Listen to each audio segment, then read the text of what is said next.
Ukraine যুদ্ধের 4 বছর পেরিয়ে এখন রাশিয়ায় এক চরম অস্থিরতা।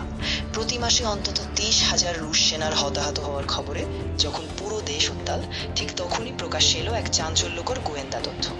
মার্কিন সংবাদ মাধ্যম সিএনএন-এর হাতে আসা ইউরোপীয় গোয়েন্দা নথিতে দেখা যাচ্ছে খোদ ক্রেমলিনের অন্দরমহলেই এখন বাড়ছে শঙ্কা। বিশেষ করে 2025 সালের শেষ দিকে লেফটেন্যান্ট জেনারেল ফানিল হত্যাকাণ্ডের পর থেকে প্রেসিডেন্ট ভ্লাদিমির পুতিনের নিরাপত্তা কয়েক গুণ বাড়িয়ে দেওয়া হয়েছে। ক্রেমলিনের সন্দেহ, মস্কোর এই গুপ্ত হত্যার পেছনে কিয়েভের এজেন্টদের হাত রয়েছে। নিরাপত্তার কড়াকড়ি এখন এতটাই যে পুতিনের ব্যক্তিগত দেহরক্ষী বা ফটোগ্রাফারদের গণপরিবহন ব্যবহার সম্পূর্ণভাবে নিষিদ্ধ করা হয়েছে। এমনকি প্রেসিডেন্টের কাছাকাছি থাকা কর্মীদের ইন্টারনেটবিহীন ফোন ব্যবহার বাধ্যতামূলক করা হয়েছে। দুবার কঠোর স্ক্রিনিং ছাড়া পুতিনের সাক্ষাৎ পাওয়া এখন যে কোনো অতিথির জন্যই অসম্ভব।